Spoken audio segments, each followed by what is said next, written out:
नमस्कार, कसे आहात सर्व? मस्त आहात ना? मस्तच राहा. सर्वांना सर्वप्रथम श्री स्वामी समर्थ.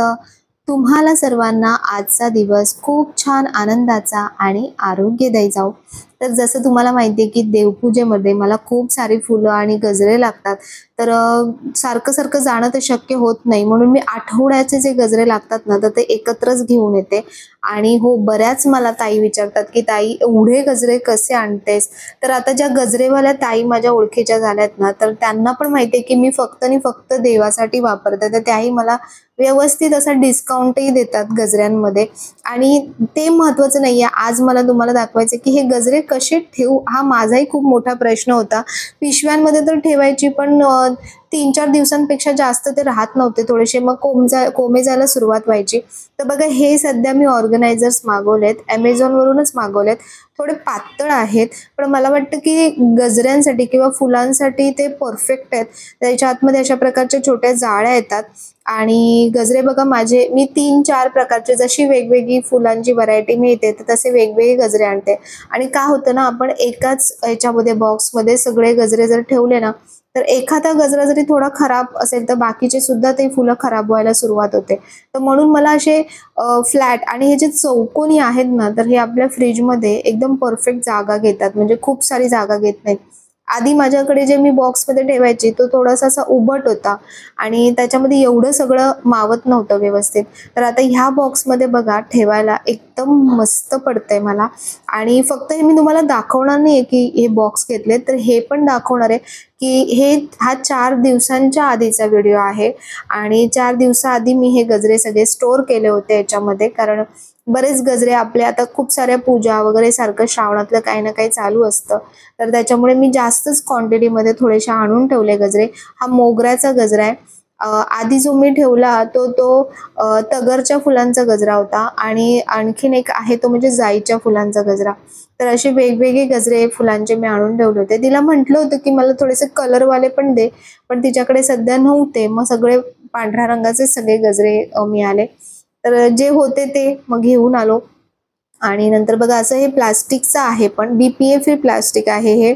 आणि त्याच्यानंतर असं मस्त साईडने ना त्याला लॉक एकदम परफेक्ट आहे, म्हणजे सील होतात ते डब्बे अगदी. त्याच्यामुळे मला वाटतं की आतमध्ये फुलं किंवा गजरे अगदी मस्त स्टोअर होतात. तर बघा, हा तगरचा गजरा आहे. आधी जो ठेवला तो तो जाईचा गजरा होता. हा तगरचा गजरा आणि अगदी घट्ट विणलाय बघा त्यांनी, किती मस्त गजरा विणलाय एकदम. तर तिला मी नेहमी सांगते की आंटी मुझे ना अच्छा गजरा चाहिए. म्हणजे थोडे जास्त दिवस राहिले तर मग चांगलं पण वाटतं ना गजरे, आणि पूजेमध्ये ते दिसतातही सुंदर. तर बघा, हे गजरे ठेवणं आणि फ्रीजमध्ये कसं ना जागा, मग या फुलांनीच एवढी जागा व्यापून जाते की दुसऱ्या काही गोष्टी ठेवायला पॉसिबल होत नाही. तर म्हणून आपण जर असे प्रॉपर व्यवस्थित ऑर्गनायझर्स घेतले ना, तर आपल्या वस्तू अगदी परफेक्ट व्यवस्थित राहतात. आता बघा, हे मी 2 डब्यांमध्ये डिवाइड केले. पण त्याच्यामुळे काय होईल की समजा हा गजरा संपेल तेव्हाच मी तो डब्बा ओपन करेन. नाहीतर मग काय होतं, दरवेळी प्रत्येक वेळी पूर्णच गजरा काढावा लागतो. मग तो बाहेर काढल्यानंतर थोडासा परत खराब होतो. अशा काही गोष्टी असतात. आणि हे 4चा सेट होता हा बॉक्सचा पूर्ण. ह्याची लिंक मी तुम्हाला हवं असेल तर म्हणजे मी डिस्क्रिप्शनमध्ये देणारच आहे. कमेंट सेक्शनमध्ये पण पिन करेन. पण खूप मस्त आहे, मी खरंच सांगते तुम्हाला. याच्यात आता एक गजरे संपले ना, तर ह्याच्यामध्ये मी फुलं सुद्धा डिवाइड करून ठेवू शकते. इतर वेळी मला फक्त 2 प्रकारचे गजरे लागतात. खूप जास्त पण गजरे वेगवेगळे मी आणून ठेवत नाही. तर ह्यावेळी होते अवेलेबल म्हणून मी जास्तीचे गजरे आणले होते. तर बघा, साईडने अगदी परफेक्ट सील होतात हे. ह्याच्यामध्ये हे दाखवताना म्हणजे वेगळे दाखवले होते, म्हणजे फ्रुट्ससाठी वगैरे असं स्टोरेजसाठी दाखवलं होतं. पण मला डोक्यात क्लिक झालं की हे माझ्या गजऱ्यांसाठी, फुलांसाठी अगदी परफेक्ट आहे. आणि हा वरचा सेक्शन आहे ना फ्रीजचा, आम्हाला खूप कामाला आला, कारण हा माझा फ्रीज आहे तो ड्युअल फ्रीज होतो. म्हणजे वरचं जे फ्रीजर आहे ना ते पण आपण फ्रीजमध्ये कन्वर्ट करू शकतो. तर मी तसंच केलंय, कारण मी सध्या फ्रीजरमध्ये मी काहीच ठेवत नाही, बर्फही बनवत नाही. तर म्हटलं ही जागा परफेक्ट फक्त फुलांसाठी आणि गजऱ्यांसाठी युटिलाइज झाली. आणि 4ही बॉक्स बघा त्या सेक्शनमध्ये अगदी अगदी अगदी परफेक्ट बसले. एक नंबर माझं काम झालेलं आहे. आणि आता 4 दिवसानंतर मी तुम्हाला दाखवते की गजऱ्यांची स्थिती काय आहे. तर तुम्ही बघत असाल, हा गजरा मी बराच वापरला सुद्धा यातला, म्हणजे बॉक्स ओपन सुद्धा केला होता बऱ्याचदा. आणि बघा किती गजरा अगदी फुलं टवटवीत आहेत. तर हे म्हणजे वस्तू वापरल्यानंतर खरंच ती वस्तू वर्क करते का, तर हे मला तुम्हाला दाखवायचं होतं. आणि ज्यांना पण खरंच फुलं गजरे स्टोअर करण्यासाठी हवं असेल ना, तुम्ही अशा प्रकारचे नक्की ऑर्गनायझर्स घ्या. खूप मस्त आहेत, मला तरी खूप आवडले, खूप कामाची गोष्ट आहे. आणि दुसरा पण मोगऱ्याचा गजरा मी तुम्हाला दाखवते बघा. भरपूर गजरा वापरला, आता एवढासाच राहिलाय, पण तरीही गजरा बघा फ्रेश आहे. थोडासा तो म्हणजे हे झालाय, फुलं थोडेसे कोमेजलेत कारण आता 4-5 दिवस झाले जवळपास. तर बाकी गजरा पण फुलं अगदी टवटवीत आहेत जशीच्या तशी. तर असे मी ऑर्गनायझर्स मागवलेत. आणखीनही बऱ्याच काही गोष्टी मी मागवल्यात, कारण आता नवीन थोडं सेटअप चाललंय, तर म्हणून नवीन नवीन गोष्टी मी काही ना काही मागवते. आणि बऱ्याच जणांना मला माहिती आहे की हा एक प्रॉब्लेम आहे की प्लास्टिकच्या बाबतीतला, पण ह्या गोष्टी काही सारख्या सारख्या घेतल्या जाणार नाही आहेत, एकदाच घेतल्या जातील. आणि मी एक गोष्ट खूप फ्रीली आणि फ्रँकली तुम्हाला सांगते की ज्याही गोष्टी मी तुम्हाला दाखवते तुम्हाला स्वतःला पटत असतील, आवडत असतील तरच तुम्ही घ्या. अशी काही जबरदस्ती नसते. फक्त मी जे आणते किंवा मी जे वापरते, मला जे चांगलं वाटतं ते मी तुमच्यासोबत शेअर करत असते.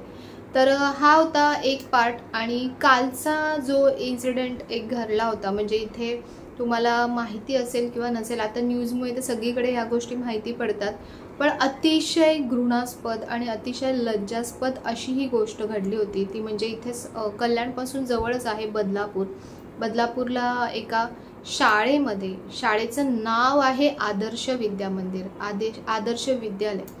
आणि अशा नावाच्या शाळेमध्ये अशी गोष्ट घडते हे खरंच खूप लज्जास्पद आहे. आणि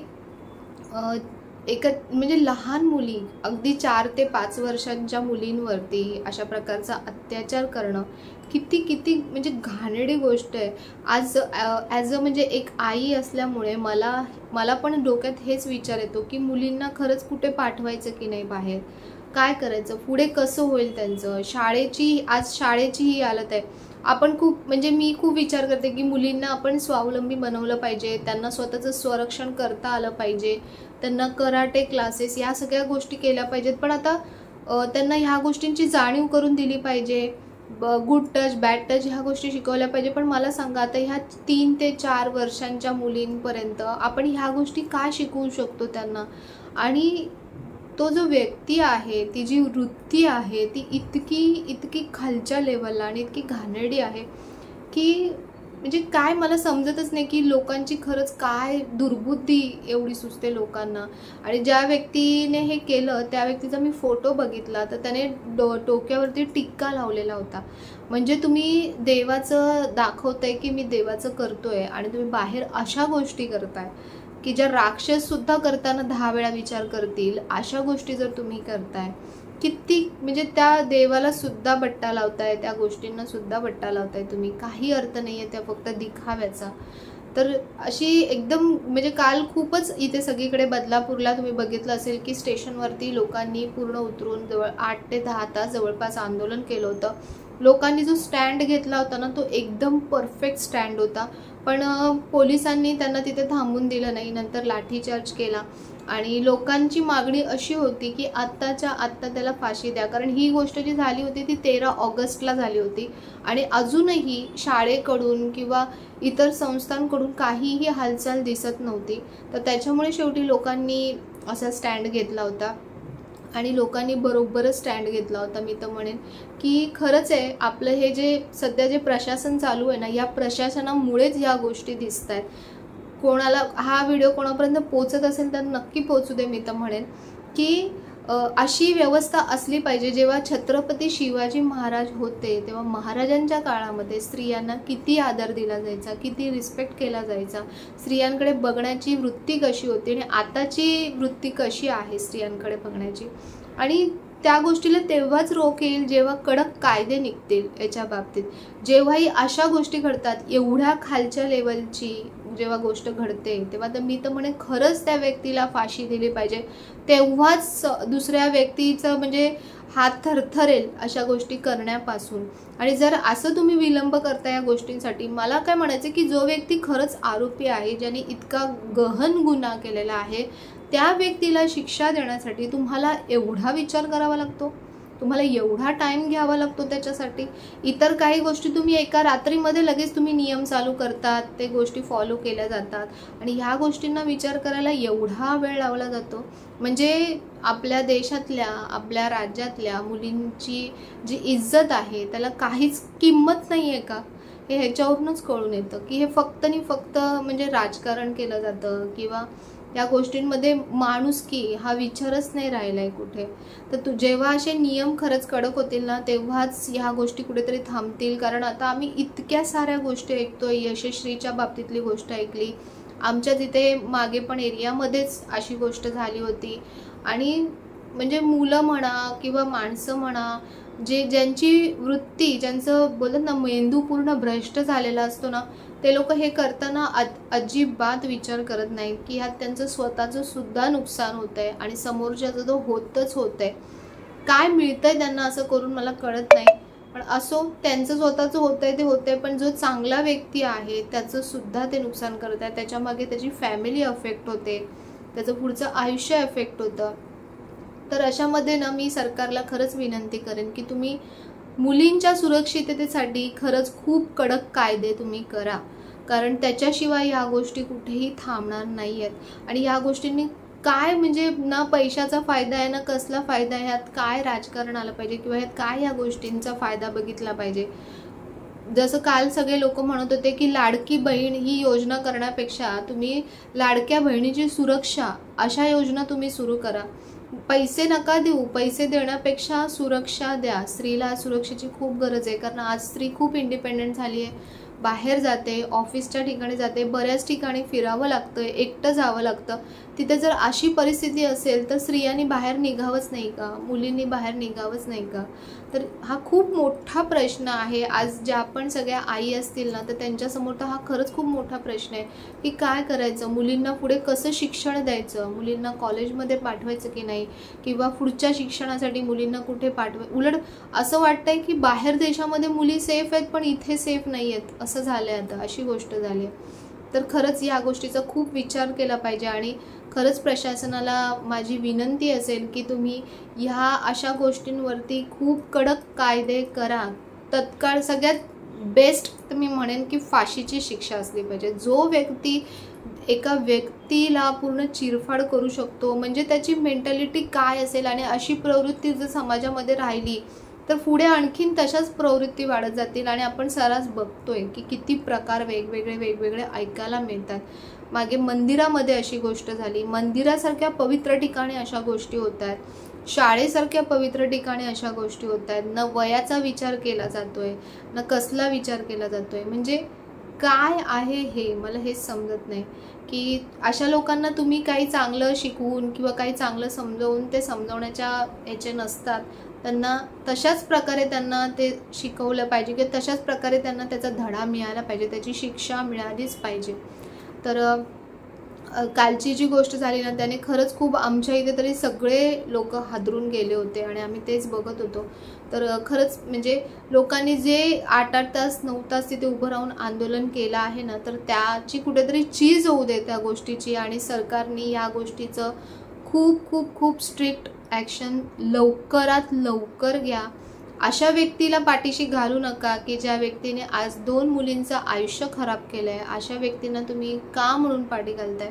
हा एक कॉमन म्हणजे एक आईचा प्रश्न असेल तुम्हाला किंवा एक स्त्रीचा प्रश्न असेल तुम्हाला की अशा व्यक्तींना पाठीशी घालून, अशा व्यक्तींना सपोर्ट करून तुम्हाला काय फायदा मिळणार आहे त्याच्यामध्ये? एक सगळं बाजूला ठेवलात ना, आज जर पैसा, राजकारण या सगळ्या गोष्टी बाजूला ठेवलात ना, एक म्हणतात ना बाप म्हणून किंवा एक आई म्हणून जर तुम्ही विचार कराल ना, तेव्हा तुम्हाला या गोष्टीचा सिरियसनेस कळेल की खरंच जेव्हा एखादी गोष्ट आपल्या घरापर्यंत येते तेव्हा आपल्याला किती आपला जीव जळतो. तर तसंच दुसऱ्याचं जेव्हा होतं ना, तेव्हा पण तेवढीच आत्मीयता आणि तेवढाच याच्याने आपण ती गोष्ट घेतली पाहिजे. तर प्लीज या गोष्टीचा खरंच खूप विचार करा. आणि मुलींना आणि स्त्रियांना मी हीच गोष्ट सांगेन की तुम्ही स्वतःला स्वसंरक्षण, आजकाल कोणाचेही आपण कोणावरही विश्वास ठेवू शकत नाही किंवा कोणावरही डिपेंड राहू शकत नाही. प्रत्येक गोष्टीसाठी आपण काय बॉडीगार्ड घेऊन फिरू शकत नाही सगळीकडे. आणि सगळेच पुरुष तसे नाही आहेत, हे पण मी सांगते की असं नाही आहे. आपण कसं आता एक असं झालं की आपण सगळ्यांकडेच बघण्याची जी दृष्टी असते ती आपली बदलून जाते. तसं नाही आहे, सगळेच पुरुष तसे नाही आहेत. पण आपल्याला कळतं, स्त्रीला ही उपजत गोष्ट असते की कुठला पुरुष किंवा कुठली व्यक्ती आपल्याकडे कशा नजरेने बघते, तर हे आपल्याला कळत असतं. तर जेव्हा तुम्हाला अशा काही गोष्टी कळत आहेत की असं काही घडतंय, तेव्हा तुम्ही तात्काळ तुमचे जे ओळखीचे आहेत, तुमचे घरचे आहेत, तुमच्या विश्वासू जे व्यक्ती आहेत, घरातले मुली असतील तर तुमच्या घरातले जे आईवडील असतील, तुम्ही प्रत्येक गोष्ट तुमच्या आईवडिलांशी किंवा तुमच्या ओळखीच्या किंवा तुम्हाला जेही विश्वासू वाटतात तुम्ही त्यांच्याशी नक्की शेअर करा. ती गोष्ट लपवून ठेवू नका. जसं यशस्वीच्या बाबतीत जी गोष्ट झाली तर त्याची पुनरावृत्ती होऊ शकते. आजकाल जे क्राईम लेवल आहे ना ते खूप खूप खूप कुठे गेलेलं आहे. जसं म्हणतात ना, कलियुगाची ही सुरुवात आहे. तर पुढे काय असेल तर आपल्याला माहीत नाही. पण आता सध्या आपल्याला जे दिसतंय तर त्याच्यानुसार आपण कसं वागलं पाहिजे हे तुम्ही लक्षात ठेवा. तुमच्या सेफ्टीच्या हिशोबाने ज्या ज्या गोष्टी तुम्हाला वाटतात त्या तुम्ही कॅरी करत चला. आणि सर्वात पहिली गोष्ट म्हणजे की घरातल्यांशी बोलत चला. आणि घरातल्यांना सुद्धा मी हे सांगेन की आई वडील जे आहेत त्यांनी पण मुलांशी कम्युनिकेशन करणं, संवाद साधणं ही खूप महत्त्वाची गोष्ट आहे. कारण आजकाल काय होतं, मुलं घरी एकटे असतात आणि आईवडिलांना सुद्धा वेळ नसतो मुलांना वेळ देण्यासाठी, बोलण्यासाठी. त्याच्यामुळे बऱ्याच वेळा मुलं एकलकोंडे फील करत असतात. त्याच्यामध्ये अशा जर काही गोष्टी झाल्या तर मुलं सुसाईड पण अटेम्प्ट करतात. बरंच चुकीच्या मार्गाला मुलं जातात. तर आपली मुलं आहेत, आपल्या मुलांची आपल्याला काळजी असली पाहिजे. जे आपण मुलांना फक्त आज पैसा देण्याचा किंवा लक्झरी गोष्टी देण्याचा जो प्रयत्न करतो ना, त्यापेक्षा त्यांना खूप जास्त गरज आहे ती तुमच्या वेळेची, तुमच्या संवादाची. तुम्ही मुलांशी संवाद साधण्याचा प्रयत्न करत जा. नेहमी मुलांना काय ना काय एक मैत्रीण म्हणून, ॲज अ आई मी मुलीसोबत माझी मैत्रीण म्हणून तिच्याशी जेव्हा बोलेन ना तेव्हाच ती त्या गोष्टी माझ्यासोबत शेअर करायला सुरुवात करेल. तर तसं मुलांशी तुम्ही संवाद साधा. मुलांना काही छोटे मोठे काहीही असे त्रास होत असतील, बऱ्याचदा मुलं लपवून सुद्धा ठेवतात अशा गोष्टी. सकाळपासून मुलं कुठे कुठे असतात, व्हॅनमध्ये असतात, शाळेमध्ये जातात, ट्युशनमध्ये जातात, कोणी कॉलेजला जातं, कोणी ऑफिसला जातं. प्रत्येक ठिकाणी कोणी ना कोणी असे राक्षस असणारच आहेत.